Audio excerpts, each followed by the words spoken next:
Assalamualaikum warahmatullahi wabarakatuh. Alhamdulillah, wassalatu wassalamu ala rasulillah. Asyhadu an la ilaha illallah wa asyhadu anna muhammadan abduhu wa rasuluhu la nabiyya ba'dah. Allahumma salli wa sallim wa barik ala Muhammadin wa ala alihi wa sahbihi ajma'in. Ibu-ibu yang dirahmati Allah subhanahu wa ta'ala, pada kesempatan pagi yang berbahagia ini, insyaallah kita semuanya ibu dalam keadaan sehat walafiat. Amin insyaallah. Dan pada pagi hari ini pula Allah berikan kemudahan kepada kita semuanya untuk bisa hadir pada Majelis Taklim Al-Hijrah yang pada pagi hari ini dalam suasana libur anak-anak kita atau cucu-cucu kita. Kalau ibu-ibu cucu atau anak? Oh, cucu ya. Iya. Dan menjelang hari libur juga nasional tahun baru, ya habis terima rapot, sehingga memang ada beberapa majelis taklim yang karena itu kemudian meminta kepada ustadznya untuk libur barang sekali atau dua. Ya, saya sudah dapat itu juga kemarin WA dari Majelis Taklim An-Nida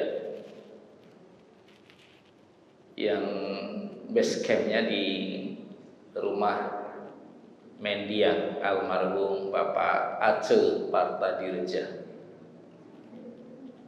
Ya, saya mengisi di sana sejak tahun 90 sampai 2022 ini masih terus berjalan. Betapapun jamaahnya dulu ada 50-an, 30, 40, sekarang tinggal 10. Ya, karena ya Bapak Aceh sudah meninggal, Ibu Aceh sudah meninggal, ya putranya kemarin juga, dan beberapa ibu-ibu yang sudah yuswa. Kalau Masjid Syuhada ini relatif masih muda-muda, umuran 23 sampai 27 ya. Berapa? 17. Terus semangatnya masih 17 ya. Malah menakutkan ini. Ya, baik ya ibu yang dirahmati Allah Subhanahu wa taala. Topik judul yang akan kita bahas dan kita kaji bersama-sama adalah melihat fenomena musibah atau bencana, bahkan mungkin siksa. Judul ini mengemuka karena saya dihubungi oleh panitia untuk sekian bulan yang lalu, saat dimana peristiwa Cianjur masih hangat ya, sekarang sudah dingin. Tetapi tidak mengapa ya, karena Al-Quran itu abadi. Para ilmu tafsir menyebut bahwa Al-Quran, kebenaran Al-Quran salihun likulli makanin wa zamanin. Quran ini kebenarannya akan terus membersamai waktu dan tempat, zaman dan tempat. Statement ini tidak lepas dari satu bukti firman Allah dalam satu ungkapan ayat surat Al-Hijr, surat nomor urut ke-15 ayat yang ke-9. Allah berfirman, a'udzubillahi minasyaitonirrajim, inna nahnu nazzalna dzikra wa inna lahu lahafizun. Kata Allah, sungguh kamilah yang menurunkan Al-Quran. Inna nahnu nazzalna dzikra, sungguh kamilah yang menurunkan Al-Quran ini. Wa inna lahu lahafidun, dan kami pula lah yang akan menjaganya. Sehingga Al-Quran yang ada pada ibu-ibu, baik di sini di majelis kita ini ataupun di rumah-rumah kita, keberadaannya abadi sampai akhir zaman. Karena keabadian pesan dan bimbingan Al-Quran itu, maka Al-Quran akan mengikuti zaman di mana manusia itu akan berada, tempat di mana manusia akan singgah. Al-Quran ini turun di Makkah waktu itu, Makkah, Madinah, ya sekitaran itu. Dan kalau dirunut sampai hari ini, Al-Quran sudah berapa tahun keberadaannya, Ibu? Pertama kali Al-Quran itu turun tahun 611. Itu untuk pertama-pertamanya ayat Al-Quran turun melalui Jibril kepada Nabi Muhammad SAW di Gua Hira. 611. Saya katakan 611 karena Nabi Muhammad lahir tahun 571 Miladiyah atau Masehi. Dan Nabi Muhammad diangkat menjadi Nabi dan Rasul pada umur 40. Sehingga analognya 571 ditambah 40, ya sekitaran itu. Sampai hari ini Al-Quran ya tidak terbantahkan bukti-bukti kebenarannya. Ya, termasuk nanti akan ada satu ayat yang menjadi pijakan kita untuk mentadaruskannya pagi hari ini. Silakan ibu-ibu dibuka yang ngasih Al-Quran atau HP menu Al-Quran, surat Al-Ankabut ayat ke-40.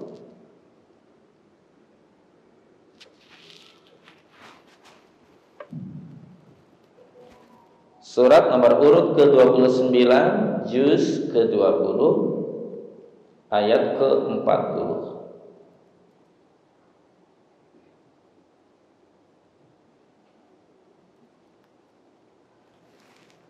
Ya, sampun saya baca, ibu-ibu mengikuti untuk melancarkan bacaan dan agar mendapatkan nilai pahala bacaan.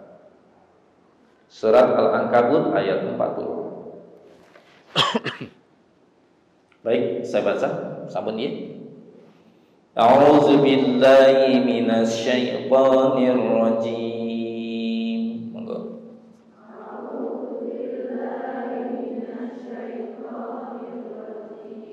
Bismillahirrahmanirrahim.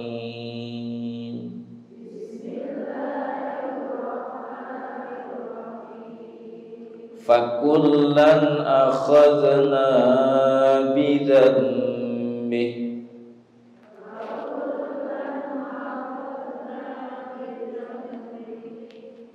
faminhum man arsalna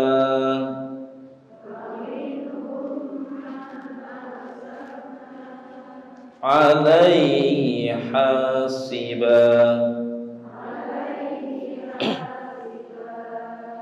wa minhum man akhadhathu as-sayhah wa minhum man khasafna bihil arda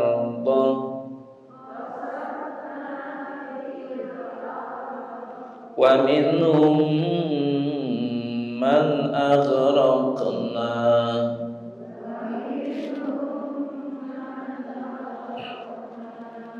wa ma kana Allahu liyadhlimahum walakin kanu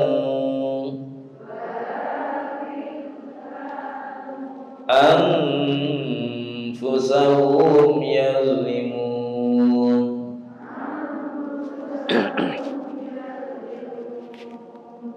baik. Ibu yang dirahmati Allah Subhanahu wa taala, saya terjemahkan, fakulan, maka kepada masing-masing penduduk suatu negeri akhadna, kami timpakan kepada mereka siksa, bencana atau musibah, fi dzambihi, karena disebabkan dosa-dosanya. Faminhum, maka di antara mereka, man, ada sekelompok penduduk satu negeri yang kami turunkan kepada mereka bencana atau siksa atau musibah itu, arsalna 'alaiha hasiban, berupa dikirimkannya kepada mereka hujan batu, karena gunung-gunung berapi mengeluarkan materialnya. Wa minhum, dan di antara mereka pula, man, ada sekelompok penduduk suatu negeri yang kami turunkan kepada mereka bencana, akhadathu sayhatu, dengan diturunkannya kepada mereka suara gemuruh yang menakutkan. Wa minhum, dan di antara mereka pula ada man, sekelompok penduduk suatu negeri yang kami turunkan kepada mereka musibah atau bencana, khasafna bihil ardo, di mana kami lipat itu bumi. Wa minhum man aghraqna, dan di antara mereka pula ada yang kami turunkan pada mereka bencana atau musibah, aghraqna, dengan kami turunkan hujan yang menenggelamkan. Wa ma kana Allahu, dan bukanlah Allah, dan tidaklah Allah dengan fenomena banjir, gunung berapi yang meletus, air laut yang tumpah ke daratan, bumi yang bergoncang, angin puting beliung yang tidak lagi bersahabat, dan air hujan yang tidak menurunkan keberkahan. Wa ma kana Allahu liyadlimahum, wahai manusia, jangan kalian katakan bahwa aku sedang menzolimi mereka. Tidak, aku tidak sedang menzolimi mereka. Walakin kanu anfusahum, tetapi mereka sendirilah yazlimun, yang menzolimi dirinya sendiri. Baik ibu-ibu yang dirahmati Allah Subhanahu wa taala, Al-Qur'an sampai hari ini sudah berapa tahun keberadaannya? 611 sampai 2022. Berapa tahun kira-kira? Jawabannya banyak. Tetapi apa yang tertulis tadi di dalam Al-Quran nyata banget ya ibu ya. Iya juga ya, gunung yang menerbangkan batu-batu. Masih ingat ibu-ibu 2010 gunung berapi, Merapi ya, bukan berapi, gunung Merapi, masih ingat? Ya, wedhus gembel, itu wedhus Jawa ya. Ya wong Jawa enggak istilah pintar. Ya, wedhus gembel. Oke. Man akhadatu sayhatu, yang kedua berupa angin ya, yang suaranya pun menakutkan. Kapan ya Jogja ada kayak gitunya? Masih ingat ibu-ibu? Waktu daerah Jalan Gayam, masih ingat itu? Ya, saya 2 hari sesudahnya lewat ya depan radio Jeronimo itu pepohonan itu pohon-pohon tua itu ibu-ibu. Saya lihat begitu saya lewat, kayak gininya ya. Artinya apa? Pohon tua yang akarnya sudah sangat kuat itu terangkat kok. Ya. Pohon yang menghunjam ke bawah itu pohon-pohon tua semua di pinggiran itu. Itu aja terangkat. Gak bisa bayangkan kalau saya yang terangkat. Itu bukan lagi terangkat, terbang. Ya. Baik. Terus yang ketiga, wa minhum man khasafna bihil ardo, dan di antara mereka pula Allah turunkan kepada mereka musibah berupa apa? Bumi ini kami lipat. Ya, masih ingat Ibu tahun 2018 likuifaksi Palu. Masih ingat itu? Tanah berjalan itu. Pohon kelapa berjalan, ya. Pohon kelapanya berjalan terus masuk hilang gitu. Ya. Dan Quran menggambarkan fenomena itu sudah 1400-an tahun yang lalu. Berikutnya, wa minhum man aghraqna, dan di antara mereka pula ada yang kami turunkan pada mereka musibah atau bencana atau bahkan mungkin siksa. Apa itu? Ditenggelamkan oleh Allah dengan air. Masih ingat Aceh? Tsunami Aceh tahun 2006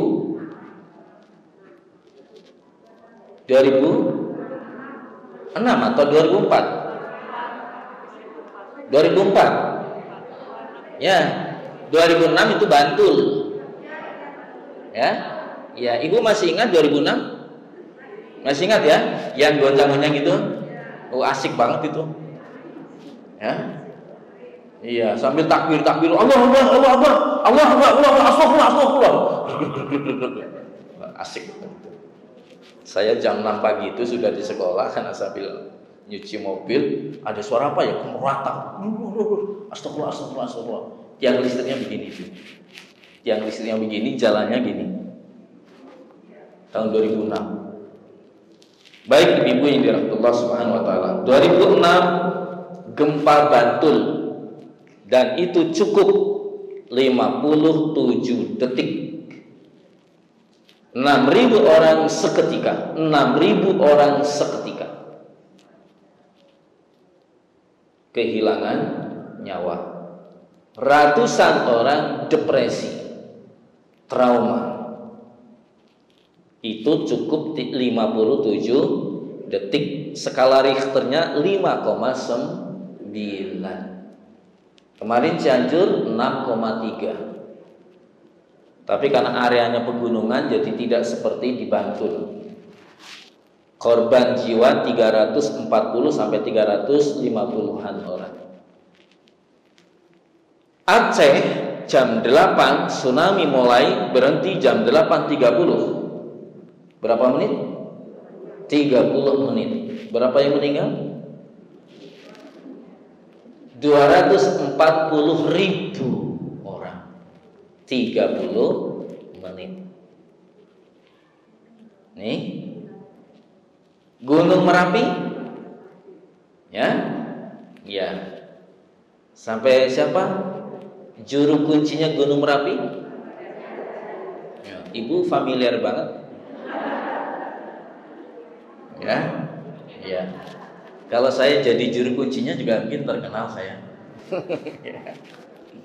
Iya, jadi juru kunci Gunung Merapi siapa? Mbah Marijan. Yang bawa reksa Gunung Merapi? Ayo, kok bingung? Allah. Beda juru kunci, beda yang bau reksa. Yang bau reksa Laut Kidul? Ayo, siapa yang bilang Nyi Roro Kidul? Nanti kerudung hijau yang kena itu. Karena katanya Nyi Roro Kidul nggak mau disaingi, ya, karena kerudungnya pakaiannya hijau.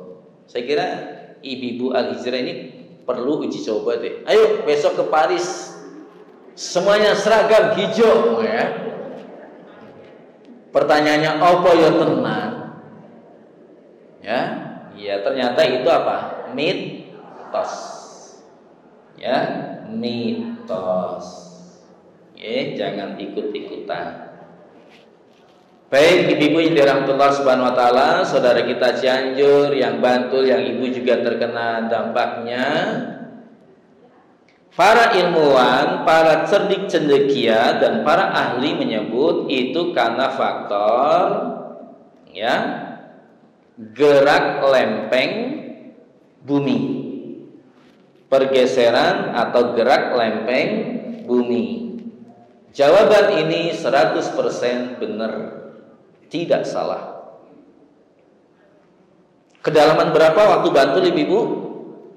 10 kilo di bawah. Jadi ibu duduk di sini 10 kilometer kedalaman ke sana itu. Di sana itu lempeng bumbunya gerak. Nah, itu cuma ya, cuma sineng dhuwure ya, radius Bantul Jawa Tengah sampai Prambanan Solo ya, Temanggung Magelang Purwokerto kena juga itu cuma ya gitu. Yang lebih dari apa Bu? Gitu ya. Ya. Iya, luar biasa. Padahal kedalamannya 10 kilo. Bisa dibayangkan kalau kedalamannya 5 kilo. Dan pusat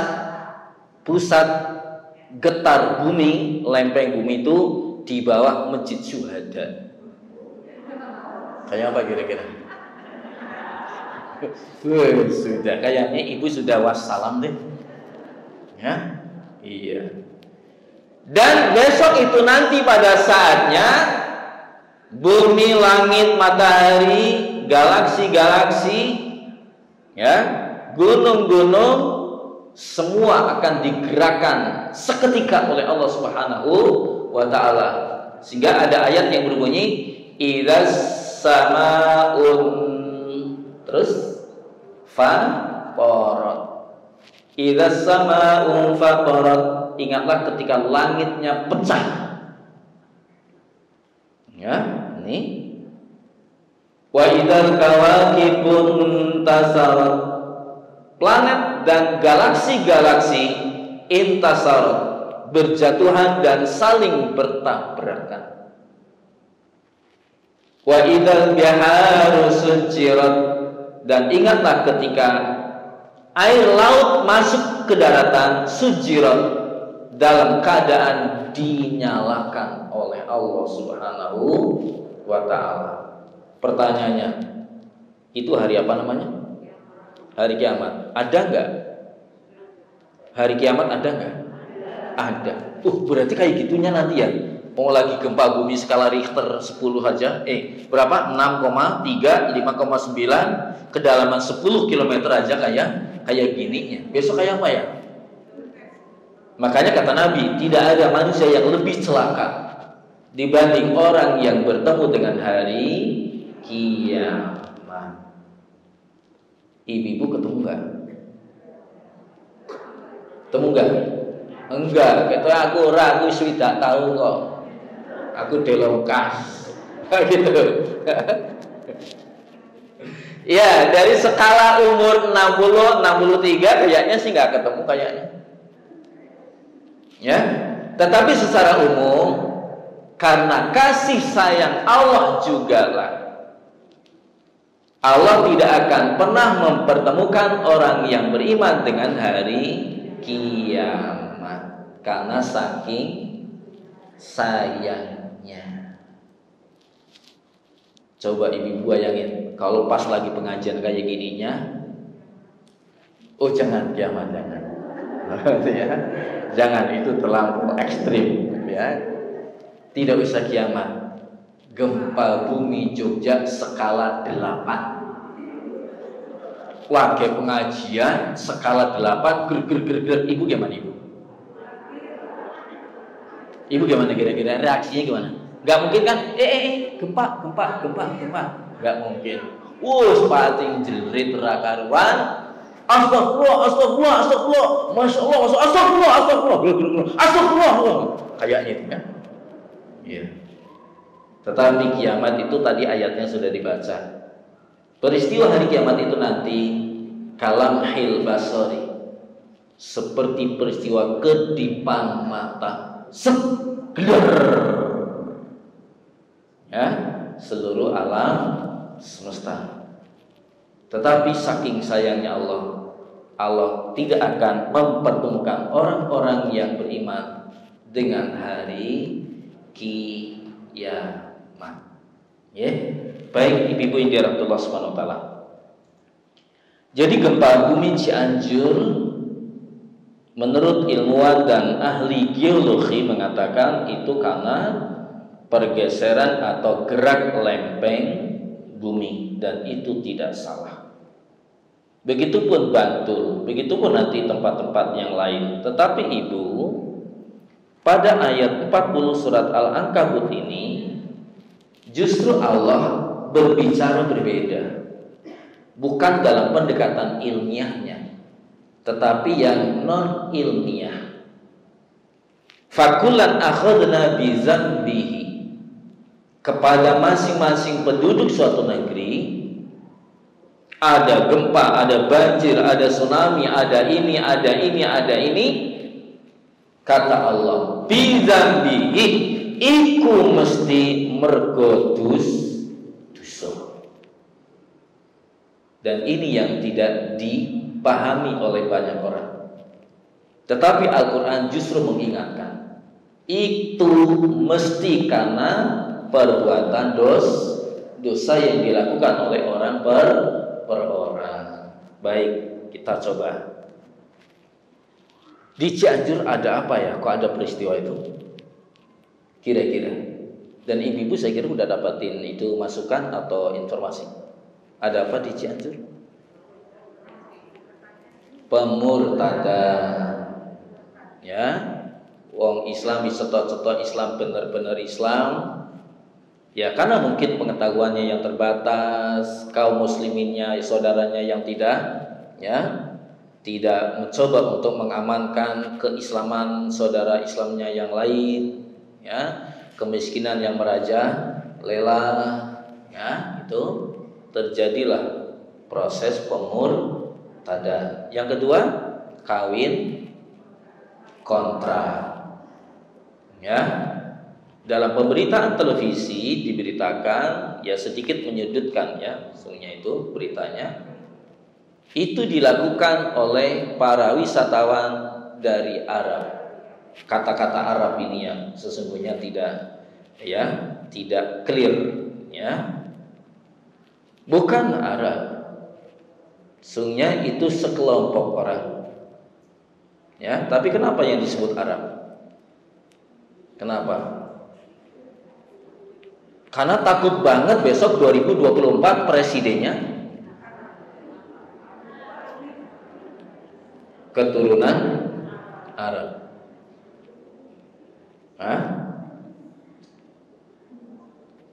Baik, ini sebenarnya yang melakukan ini siapa? Nah, ini yang tidak diungkap. Itu sekelompok orang-orang Syiah, ya. Orang Syiah di dalam pemahaman beragamanya memang satu di antara ajaran utama itu adalah melakukan nikah mut'ah, kawin kontra. Nih. Jadi kawin kontra atau nikah mut'ah itu termasuk ajaran utama di dalam ajaran faham Syiah, Islam Syiah. Yang kiblatnya itu mana? Iran. Dan hari ini di Iran sudah bikin Ka'bah. Iran sekarang sudah bikin Ka'bah tandingan. Dan pemimpin-pemimpin Syiah di dalam fatwanya sudah menyampaikan bahwa berhaji ke Karbala itu lebih utama daripada haji ke Mekah. Ini faham Syiah. Ya. Jadi hati-hati Syiah, ya, di Jogja sudah banyak juga, ya, dan itu para mahasiswa, pengikut-pengikutnya mahasiswa, ya, karena ada nikah mut'ah, ya. Ini, maaf, ada ibu-ibu di antara ibu-ibu yang dari Jawa Barat? Ada, ya, saya minta maaf, ya. Kenapa di Jawa Barat? Karena di Jawa Barat itu pengikut Syiah itu banyak banget, ya. Pusat Syiah secara akademik itu pusatnya di Bandung, sehingga para mahasiswi Bandung itu, Jawa Barat itu banyak, sehingga ada kisah nyata itu, Beberapa mahasiswi datang ke dokter, ya, dokter kelamin. Diperiksalah sama si dokter. Si dokter heran. Ya, adik ini mahasiswi. Iya, Dok. Oh, kok bisa? Karena kayak gini. Dokter ini seorang muslim yang baik, yang hanif dan berilmu. Sehingga dokter ini mencoba merunut. Adik suka pengajian? Iya. Oh. Pengajiannya di mana? Di sini. Oh ya, oh di sini. Ya, karena banyak mahasiswi Jawa Barat yang terkena HIV. Ya. Terus akhirnya apa? Si dokter udah tahu ini. Ya, arahnya. Terus ditanya, apakah adik suka berganti-ganti pasangan? Iya, Dok. Oh adik Syiah. Iya. Nah, di Jawa Barat banyak. Makanya kalau ada fenomena Cianjur, apalagi nanti Sumedang dan sebagainya, banyak peristiwa kawin kontrak. Itu bukan masalah Arabnya, tapi Syiahnya. Ya. Dan Syiah itu beda sama kita ini. Ya, di dalam doktrin Syiah, orang Syiah membunuh orang yang bukan Syiah itu halal. Maka ibu-ibu jangan heran kalau peristiwa Suriah sebegitu mengerikan. Anak-anak kecil disembelihi gitu ya. Yang nyembelihi siapa? Yang bunuh siapa? Orang Syiah. Yang dibunuh siapa? Sunni seperti ibu-ibu kita-kita ini. Ya. Dan Syiah di Indonesia ini berkembang pesat. Ya, berkembang pesat. Apalagi sekarang politik, alur politik negara kita 8 tahun terakhir ini memang melindungi mereka. Baik ibu-ibu yang dirahmati Allah Subhanahu wa taala. Jadi karena dosa. Yang ketiga apa? LGBT. Jadi beberapa hari sebelum peristiwa Cianjur ada pesta seks kaum LGBT. Laki sama laki. Ya, LGBTQ+ sekarang. Ya. Tuh. Dan Jawa Barat memegang angka tertinggi di Indonesia pengikut LGBT. Dan mereka itu adalah anak-anak SMU, mahasiswa-mahasiswi. Angkanya ini yang terdaftar di Dinas Kesehatan, yang terdaftar. Karena mereka dipantau, ya, seberapa penyakit yang ditimbulkannya, nah gitu. Mereka sehat atau tidak itu yang tercatat. Yang tidak tercatat tentu saja mungkin lebih banyak lagi. Yang tercatat berapa Ibu? 318.000 pasangan LGBT. Itu tertinggi di Indonesia. Dan pengikut LGBT ini setiap kabupaten dan provinsi di Indonesia, apalagi kota-kota metropolitan, kota-kota besar di Indonesia itu mesti ada grupnya, ada komunitasnya, ya. Dan mereka apa?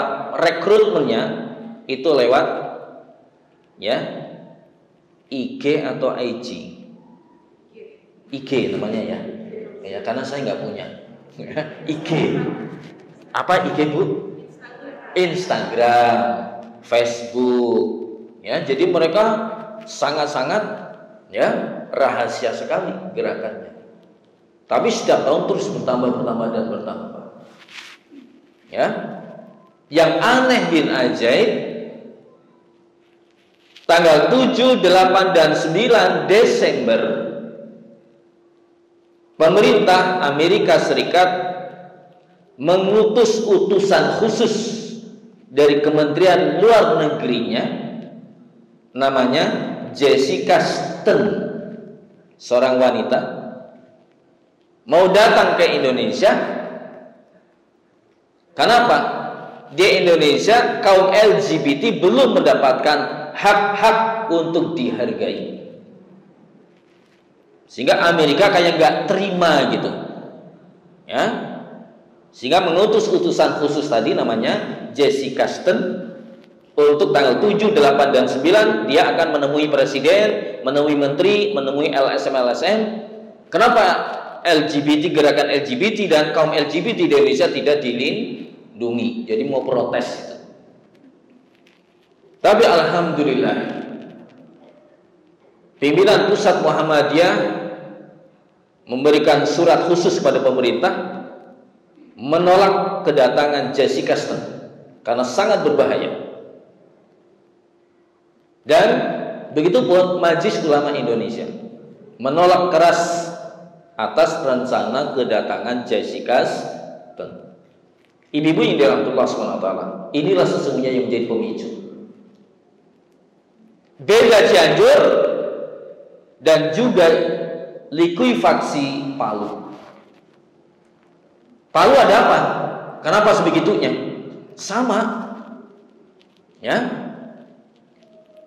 3 hari sebelum terjadi bencana Palu yang sebegitu dahsyat, apa ini? Pertama, konser musik 3 hari 3 malam di Teluk Palu. Yang kedua, pesta seks kaum gay. Lagi-lagi, ya. Dan yang ketiga apa? Ya, beberapa hari sebelumnya, 1 minggu full itu diprakarsai oleh pemerintah provinsi Palu mengadakan upacara adat sesaji. Pantas kalau kemudian, ya, bumi Palu dan laut Palu, ya. Begitupun Bantul. Kalau Bantul ada apa kira-kira? Kira-kira? Hah? Sama, sesaji. Orang Jogja itu apa-apa mesti sajen. Manten, sajen. Perampatan jalan, sajen. Bangun jembatan, sajen. Menghitankan anak, sajen. Ya, apa wae sajen. Padahal menurut Al-Qur'annya tidak boleh. Dan itu dosa besar, karena itu dosa syirik. Betapapun ada orang yang memberikan pembelaan apologis, ya nggak apa-apa, itu kan budaya. Oh, bukan masalah budayanya. Kalau Allah sudah bilang itu nggak boleh, itu haram, itu syirik, jangan dicari jalan logika yang berbeda. Itu namanya ngakali. Ya, sama dengan perayaan Natal. Natal artinya apa, Ibu? Kelahiran. Kalau hari raya Natal, hari raya kelahiran. Ibu pernah nggak ngadain acara ulang tahun kelahiran? Nah, ibu Natalan ya. Ah, gitu ya.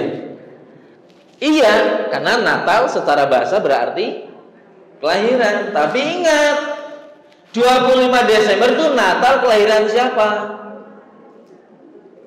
Kelahiran siapa? Tidak ada satupun yang bisa jawab orang seluruh dunia. Maka kalau ada orang bilang bahwa 25 Desember itu kelahiran Isa putra Maryam, mesti ngapusi. Ya? Artinya apa? Orang Katolik, orang Protestan, mereka sendiri nggak punya referensi kitabnya kok. Kalau Yesus lahir tanggal 25, orang Islam malah ngakui kalau Yesus lahir tanggal. Kalau begitu yang jahil siapa ini? Hah? Iya. Tapi yang jelas hari raya Natal bulan Desember tanggal 25 itu kelahiran siapa? Oh iya ya. Oh iya ya. Oh ya, bapak ibu, ayah ibu. Oh iya ya. Ayah ibu berarti Yesus. Oh bukan. Iya, kebetulan ya. Karena Isa putra Maryam juga nggak ada yang tahu persis lahir tanggal Berapa? Malah banyak itu palsu-palsuan. Hanya orang Islam kadang ikut latah, ya, sampai menyampaikan selamat hari raya Natal. Loh, ini yang lahir siapa? Isa. Yang benar.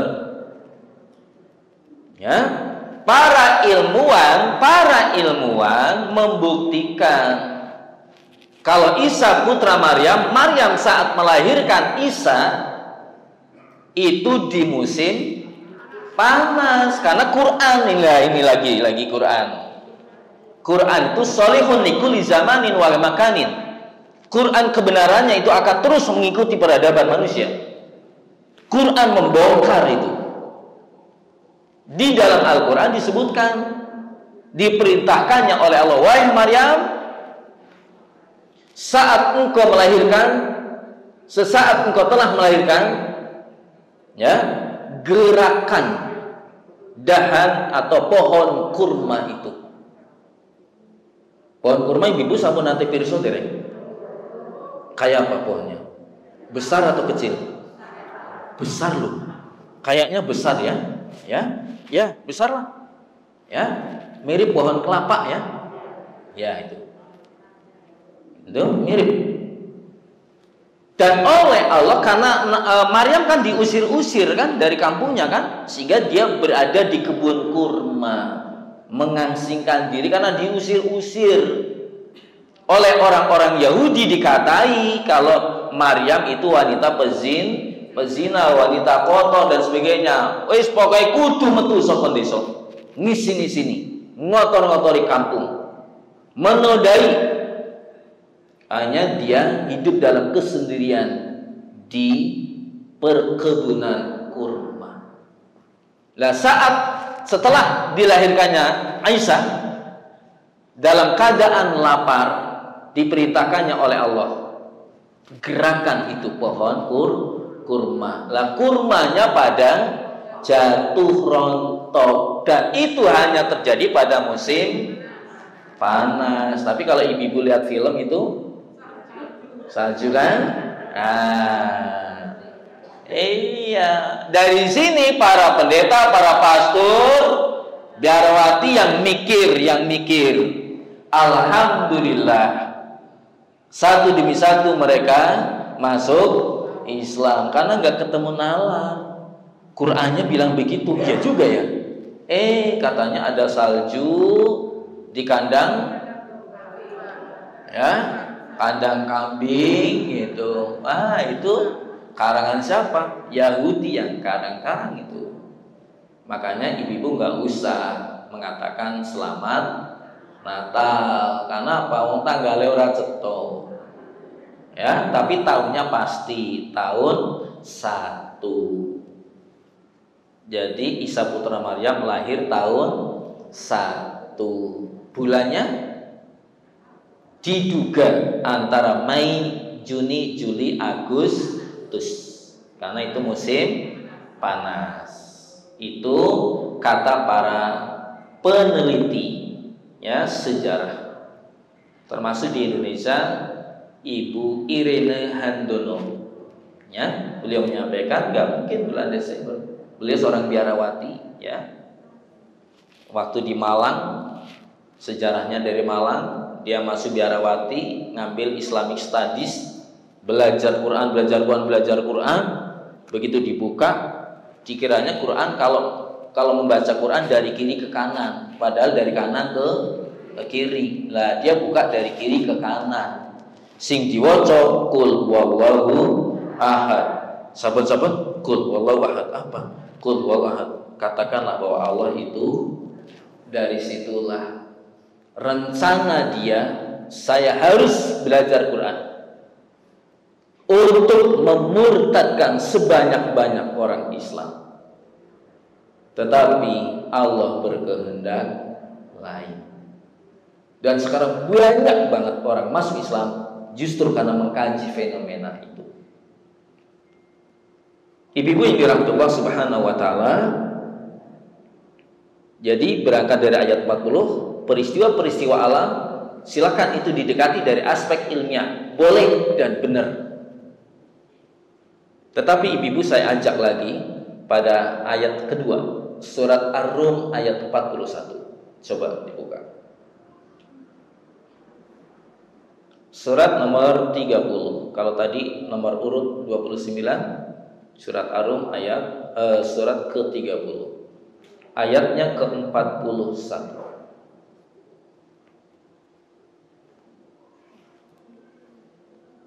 Ya, saya baca, a'udzubillahi minasyaitonirrajim.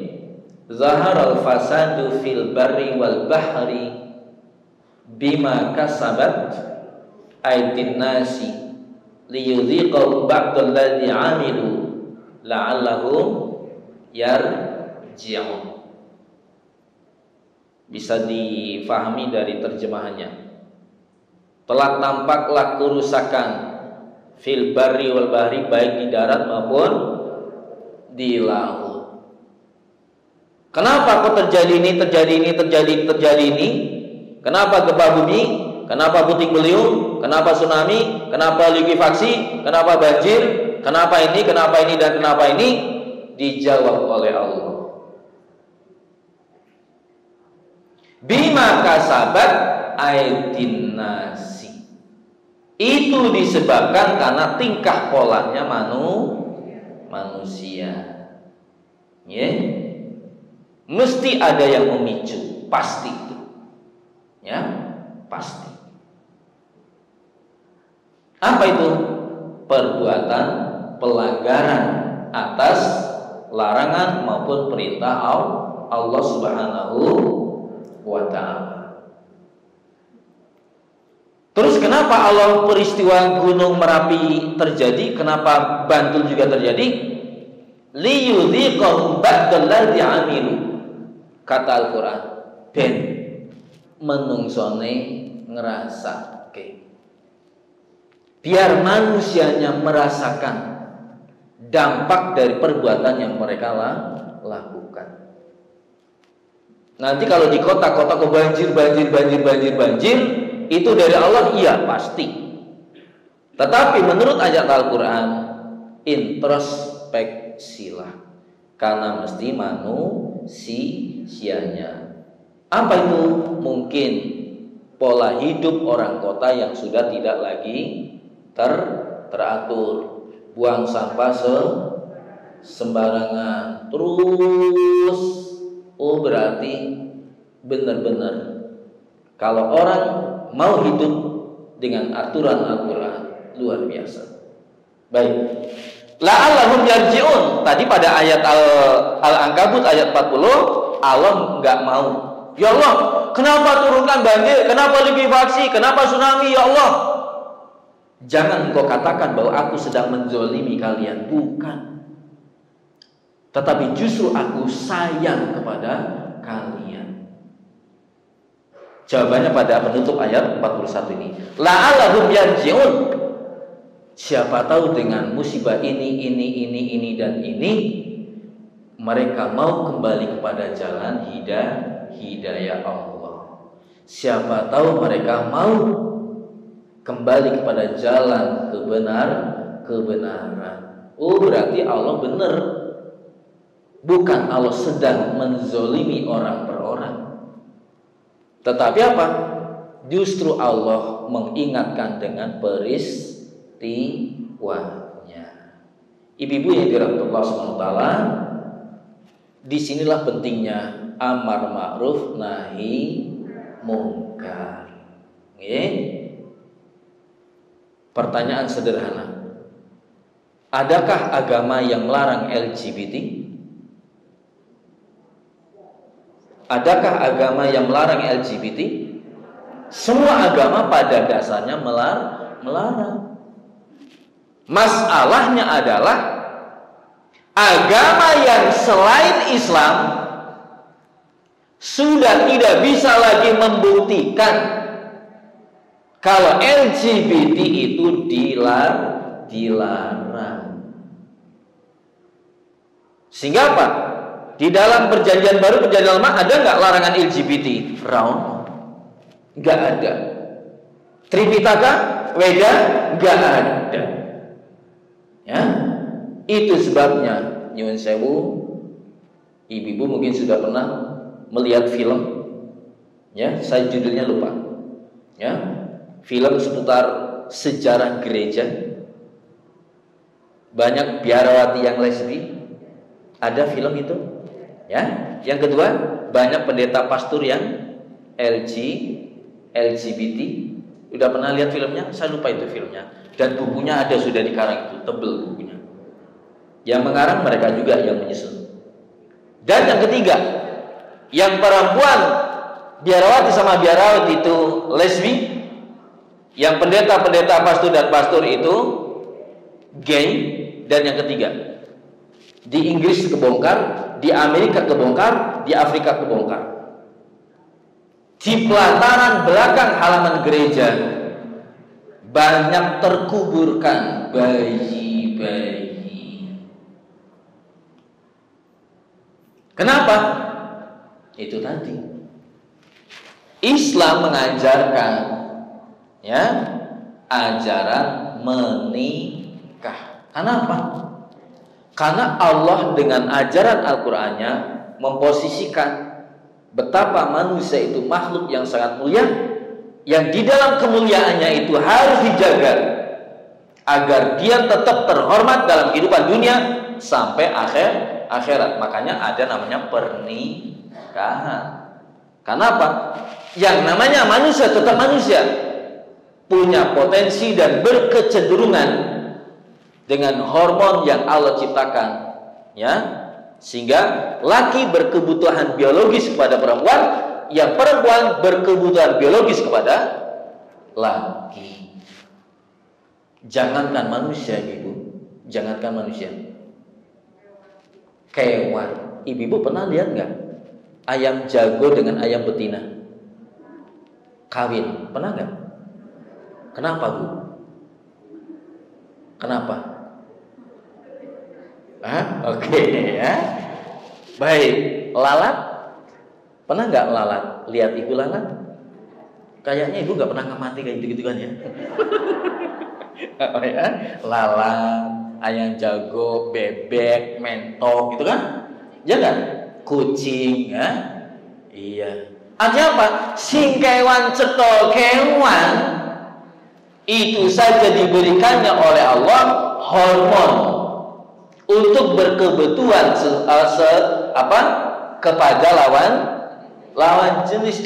Menungso jere nopo? Kalau sudah jadi pastor nggak boleh menikah, biarawati nggak boleh menikah. Kenapa? Kenapa nggak boleh?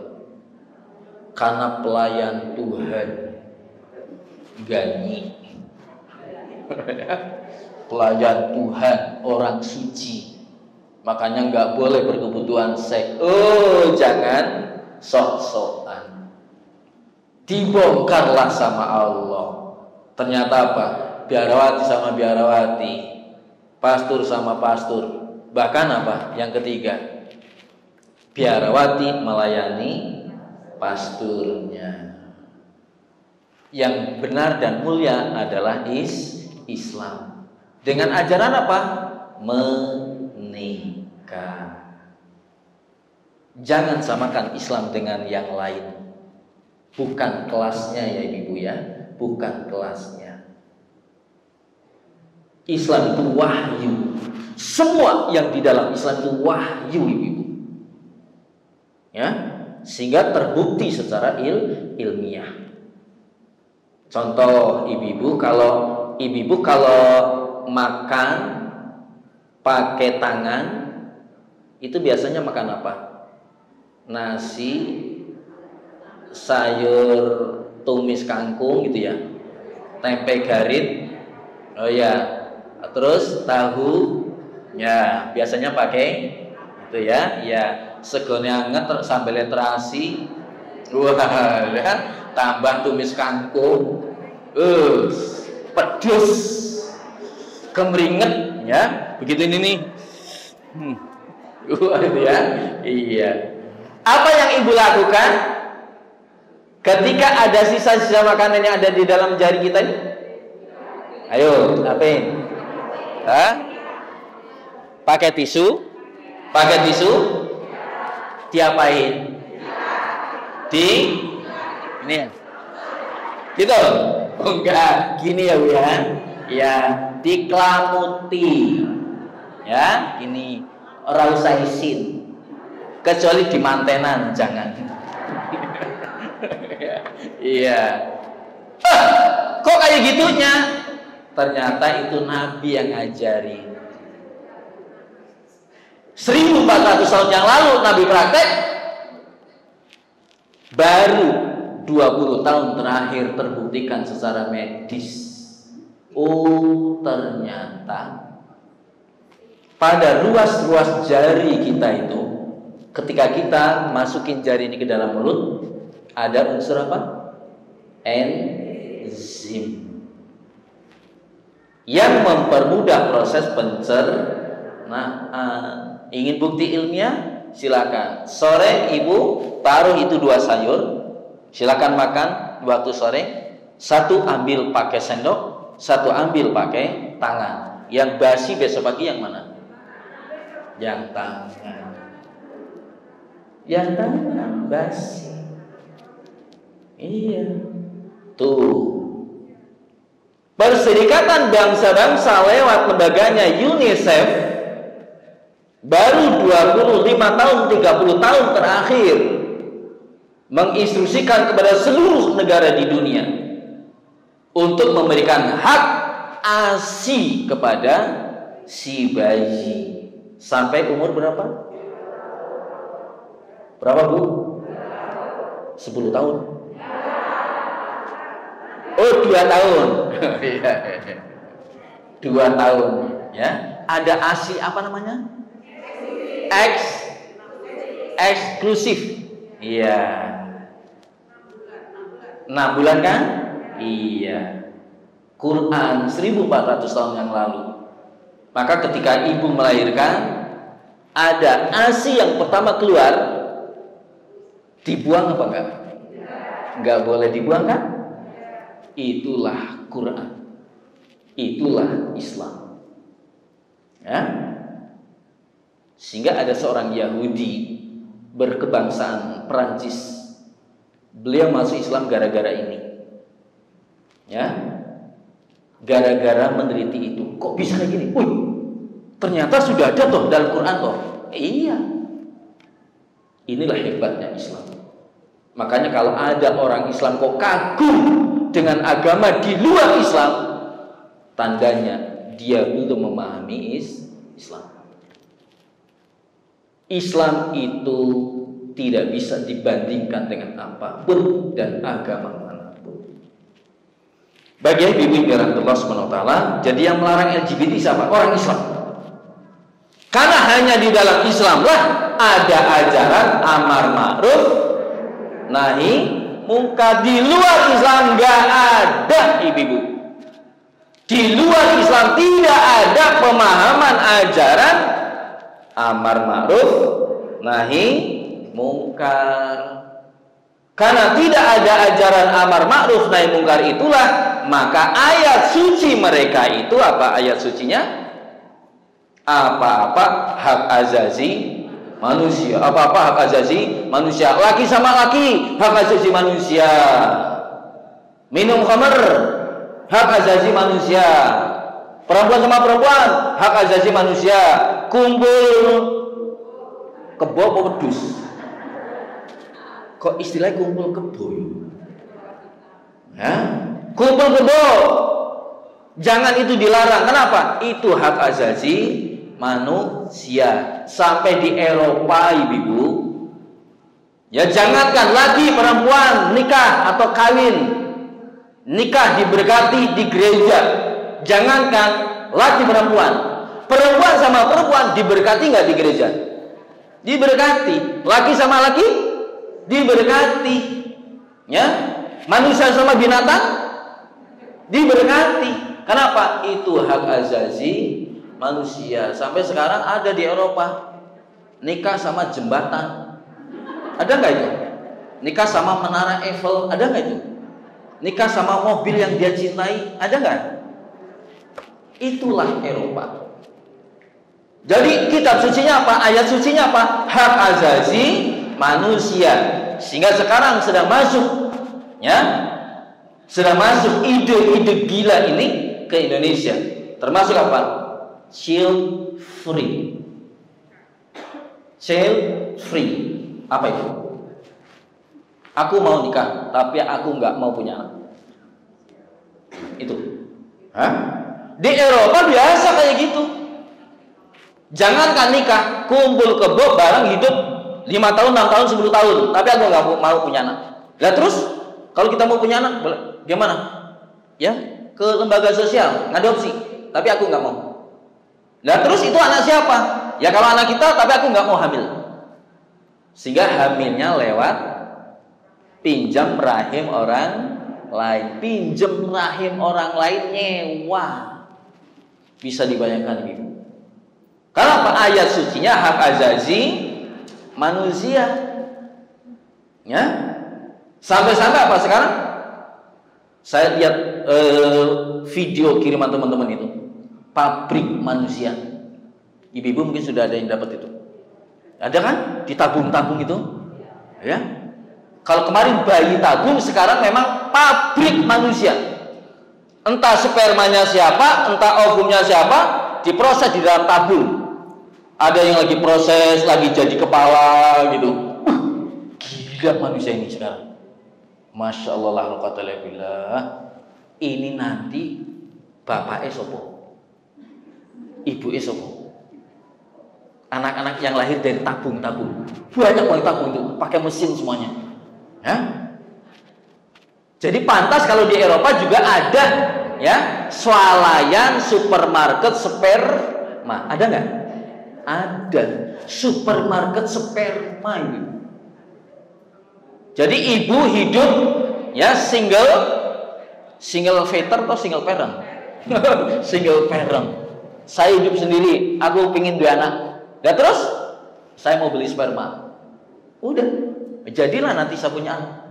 Di dalam Islam tidak. Di dalam Islam apa? Ada nanti keterkaitan ibu yang mendoakan anak keturunannya. Ya kan? Rabbana hablana min azwajina wa dzurriyyatina qurrata a'yun waj'alna lil muttaqina imaman. Anak kepada orang tua. Allahumma fili wali walidayya warhamhuma kama rabbayani shaghira. Yang ketiga, bapak mukmin, ibu mukminah. Bapak soleh, ibu solehah. Putra putrinya soleh dan solehah. Surat At-Tur ayat ke-21 nanti dibuka. Alhaqna bihim dzurriyyatahum. Tidak saja mereka bertemu di dunia, tapi akan kami pertemukan kembali di dalam surga. Inilah Islam. Makanya hanya orang Islam yang hidup di dalam keteraturan. Karena itu Islam jangan disamakan dengan yang lain. Maka kalau ada orang liberal, Islam liberal, menyamakan bahwa semua agama sama untung. Neurati kepret malaikat Israel. Ya, kurang ajar loh ini. Islam kok disetarakan dengan semua agama sama, jangan fanatik. Jangan bilang gitu. Seorang muslim harus fanatik. Ibu punya suami, suaminya diejek. Terus ibu gimana? Bu, itu suaminya yang jenengan. Iya, yang dibawa pohon itu. Iya. Kok bentuknya orang cetok? Terus ibu gimana kira-kira? Nesu, tersinggung kok. Kayak gitu katanya Islam gak boleh fanatik. Hati-hati. Ini kepentingan Yahudi, Nasrani jangka panjang. Dan Indonesia ini negara yang luar biasa, sumber daya alamnya luar biasa, dan yang hanya bisa mempertahankan ini semuanya kaum muslimin. Makanya orang Islam Indonesia menjadi sasaran, harus dihancurkan, diadu domba. Biar apa? Biar orang Islam tidak sempat mengurus negara. Baik ibu-ibu yang dirahmati Allah Subhanahu wa taala, yang terakhir, ada musibah, ada bencana, ada siksa. Mana itu musibah? Mana itu bencana? Bagi orang yang beriman, apapun peristiwanya, seringan, middle, maupun yang high, yang berat, tidak ada istilah siksaan. Yang ada musibah. Yang dibalik itu menjadi jalan pengampunan dosa. Jangankan peristiwa besar Bantul 2006 dulu, Gunung Merapi 2010, ibu katanya sakit ini, atau saudara kita, ya, yang katanya apa? Setiap 1 pekan 2 kali dia harus cuci darah. Enggak apa-apa. Bagi orang mukmin tidak ada istilah siksaan. Karena di balik semua musibah, dari yang berat sampai sekelas kecil sekalipun, illa kafarallahu biha min khotoyahu, itu menjadi jalan Allah mengampuni dosa-dosa, termasuk ujian musibah yang hari ini ibu dapati. Apa itu? Ibu ada nggak yang mulai keringgingan? Ya, saya lihat tadi ada ibu yang kakinya mulai ke kanan, kesel ngiwo kesel selonjor. Itu musibah. Jadi musibah tidak harus menunggu gempa ibunya. Iya, nikmati aja. Masya Allah, astagfirullah. Udah bablas. Dosa-dosa kita diampuni. Iya. Ibu sholat duha 2 rakaat, niate 4 rakaat, bar 4 rakaat salam niate maca Quran. Gitu astagfirullah. Duh, arep maca Quran koyo ngantuk. Musibah. Kenapa? Cita-citanya membaca Quran. Iya. Pengajian, ya Allah, aku sapate pengajian kok yo mau ngantuk. Oh, wis rampung to iki. Maka ngantuk itu juga musibah. Ini saya nggak ngerasani loh yang ngantuk. Karena di sini alhamdulillah nggak ada yang ngantuk itu ya, alhamdulillah. Saya nggak ngerasani yang ngantuk. Tapi ngantuk boleh nggak? Boleh, orang larangan. Ya, mendingan ngantuk neng pengajian daripada neng ngarep TV. Iya. Ya. Baik ibu-ibu yang dirahmati Allah Subhanahu wa taala, saya kira ini yang dapat saya sampaikan untuk pengajian pagi hari ini. Ini masih ada waktu beberapa menit kalau ada pertanyaan. Ya, monggo. Dan beberapa ayat serta uraian tadi mudah-mudahan bisa difahami dan bisa memotivasi dan menginspirasi untuk sama-sama kita. Mari kita berfastabiqul khairat, sabar terhadap segala peristiwa musibah apapun. Ibu badhe nganter lare. Apa yang terjadi? Anake kon adus koyo rewel. Pernah enggak ibu? Anak kita disuruh mandi, ya Allah, ya angele musibah. Udah, astagfirullah, lah ada ini mau berangkat jam berapa? Masya Allah, astagfirullah, itu menghapus dosa. Tapi jangan dipesan, dek sesuk ngono meneh yo.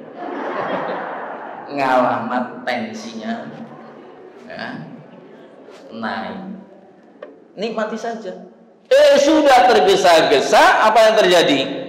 Saben-saben lampu merah api.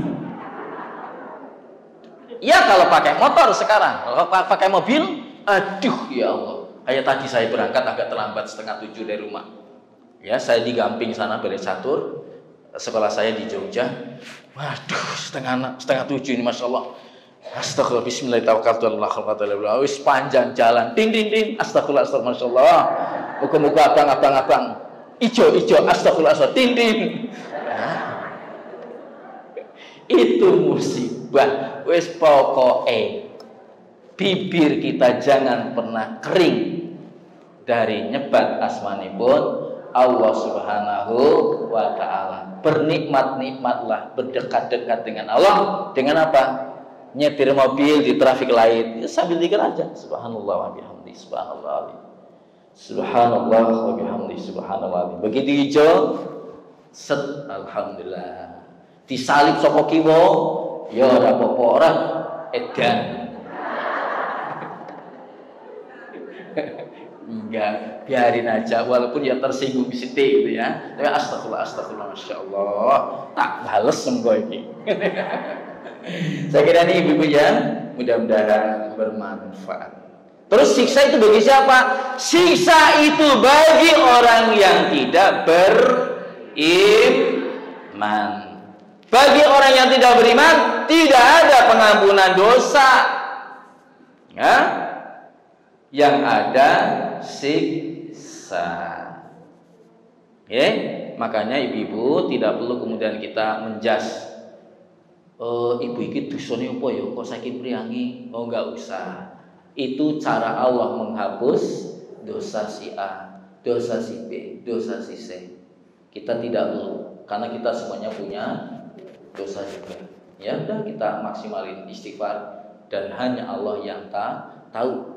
Ya, punya istighfar, banyakin istighfar, doa sayyidul istighfar, dan aja bismillah. Ya, ada fenomena. Ada yang di Jawa Timur ya, satu orang ustadz menodai 40 santrinya. Ya, oke. Ada lagi nanti gimana dan sebagainya. Yang pertama, ibu-ibu yang perlu ibu tahu, satu, pilihlah pesantren yang memang track recordnya bagus.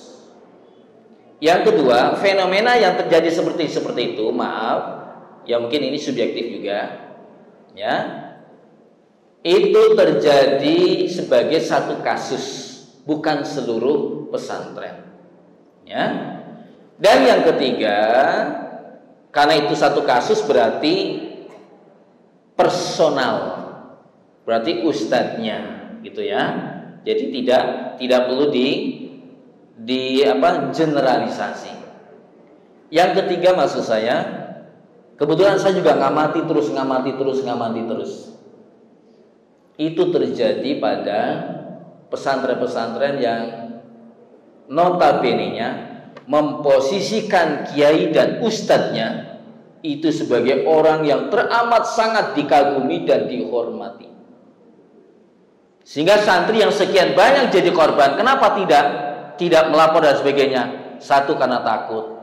Dua, karena doktrin kiai. Nah, itu namanya taklid dah ya. Jadi sudah memposisikan kalau kiai itu orang yang suci, orang yang segala kata-katanya itu mesti benar dan seterusnya. Biasanya lewatnya doktrin ibu. Ya. Dan sekarang alhamdulillah banyak pesantren-pesantren modern di mana antara guru, ustadz dan ustadzah itu kayak kawan sejawat. Artinya apa?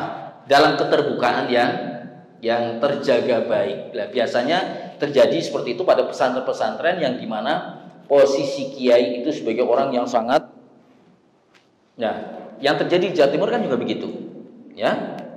Karena apa?